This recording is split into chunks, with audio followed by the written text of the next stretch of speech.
Okay, hi everyone, welcome back to the session. I hope you all are doing well. कैसे हैं सभी बच्चे, जल्दी से मुझे कमेंट सेक्शन में बताएंगे।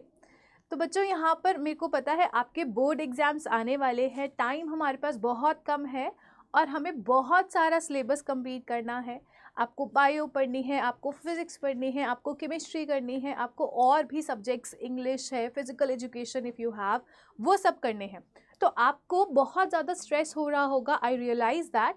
तो मैं यहाँ पे आपको क्या बताने वाली हूँ, 5 ऐसी मिस्टेक्स जो यूजुअली बच्चे कर जाते हैं और उनका सिलेबस कंप्लीट नहीं हो पाता टाइमली, तो वो स्ट्रेस आउट होते हैं और उनका बोर्ड्स जो है वो अच्छा नहीं जाता। तो 5 ऐसी गलती जो आपको नहीं करनी है उसके बारे में हम यहाँ पर डिस्कस करेंगे। सबसे पहले बेटा, आप पढ़ने लग जाते हो एनसीईआरटी। तो इस टाइम पर एनसीईआरटी नहीं पढ़ सकते। आई अंडरस्टैंड, हम बोलते थे कि ये बाइबल है, एनसीईआरटी से सब कुछ आता है, बट ये टाइम एनसीईआरटी रीड करने का नहीं है। अगर आप सिर्फ रीड कर रहे हो, पैसिव रीडिंग कर रहे हो, तो वो चीज़ आपकी गलत है। आप अगर पढ़ के वो प्रीवियस ईयर क्वेश्चंस नहीं लगा पा रहे, तो दैट मीन्स आपने उस चैप्टर का इन डेप्थ मीनिंग समझा ही नहीं है। तो आप सिर्फ एनसीईआरटी रीड नहीं करेंगे, उसको समझेंगे। एनसीईआरटी इस टाइम पे इम्पॉर्टेंट नहीं है। तो आपको क्या करना है, आपको वन शॉट वीडियोस देखनी है, उन टीचर्स की क्लासेस देखनी है जो एनसीईआरटी को समझाती है प्रॉपर तरीके से या समझाता है प्रॉपर तरीके से, ठीक है। सेकेंडली, आपको सिर्फ प्रीवियस ईयर क्वेश्चंस नहीं करने।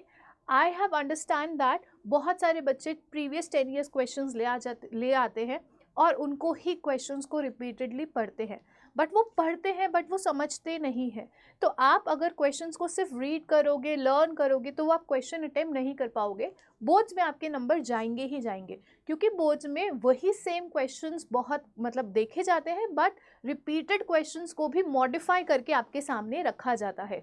तो उसको किस तरीके से आपको आंसर करना है, तो उसके लिए आपको चैप्टर की अंडरस्टैंडिंग ज़रूरी है।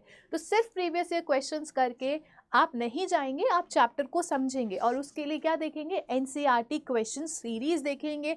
आप एनसीईआरटी के जो एक्सप्लेनेशंस हैं, चैप्टर वाइज एक्सप्लेनेशंस, वो देखेंगे, ठीक है। ये सारी चीज़ें आपको एनसीईआरटी नी डाटा चैनल पर भी मिल जाएगी, जहाँ पे हर एक टीचर फिजिक्स का, बायो का, केमिस्ट्री का क्या करवा रहा है, आपको एनसीईआरटी करवा रहा है।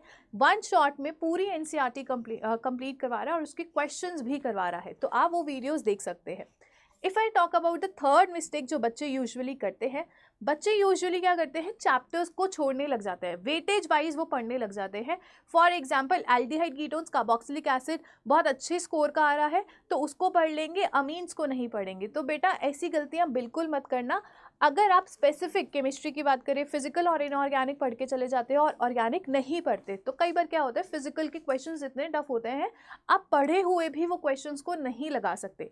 तो आपको कोशिश करनी है, आप एक हर चैप्टर जो है अच्छे से कंप्लीट करें। एटलीस्ट हर चैप्टर में बहुत अच्छा परफॉर्म ना करके एवरेज परफॉर्म करें, ठीक है। और कुछ चैप्टर्स आपके बहुत ज़्यादा स्ट्रांग होने चाहिए, लेकिन हमें कोई भी चैप्टर नहीं छोड़ना है। हमें अपना सिलेबस पूरा कंप्लीट करना है, चाहे हमें 24 घंटे पढ़ना पड़े, ठीक है। Fourth thing, you do not have to stress out. I understand बहुत ज़्यादा सिलेबस है, हमने थोड़ा लेट प्रिपरेशन स्टार्ट करा है, बट स्टिल आपको स्ट्रेस आउट नहीं करना, आपको बहुत अच्छे से चीज़ों को मैनेज करना है।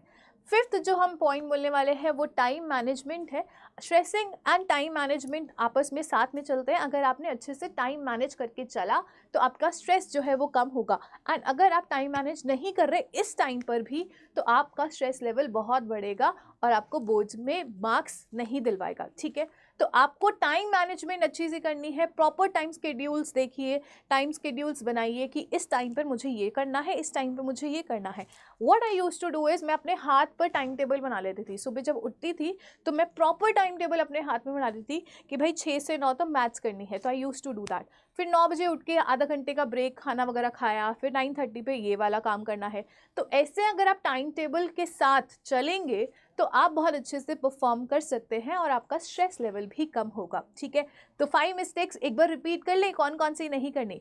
नंबर 1, हमें अभी एनसीईआरटी नहीं पढ़ना, हमें एनसीईआरटी के वन शॉट वीडियोस देखने हैं जहाँ पे एनसीईआरटी को बहुत अच्छे से एक्सप्लेन करा गया है। नंबर 2, हमें सिर्फ प्रीवियस ईयर क्वेश्चंस को रट्टा नहीं मारना है, हमें उन क्वेश्चंस को समझना है, तो उसके लिए भी हमें क्वेश्चन सीरीज को ज्वाइन करना पड़ेगा। नंबर 3, हमें सारे चैप्टर्स को कंप्लीट करना है, हमें कोई भी चैप्टर नहीं छोड़ना है, हर चैप्टर में हमें अबव एवरेज रहना है और कुछ चैप्टर्स हमारे बहुत स्ट्रांग होने चाहिए। 70% ऑफ द सिलेबस आपका बहुत स्ट्रांग होना चाहिए। फोर्थ इज, आपको स्ट्रेस आउट नहीं करना है, आपको प्रॉपर टाइम मैनेजमेंट के साथ चीज़ों को कंप्लीट करना है। ठीक है, तो ये वाली थी आपकी टिप्स एंड आई होप आप लोग अपने बोर्ड एग्जाम में बहुत अच्छे से प्रिपेयर करेंगे और अच्छे स्कोर भी लेके आएंगे।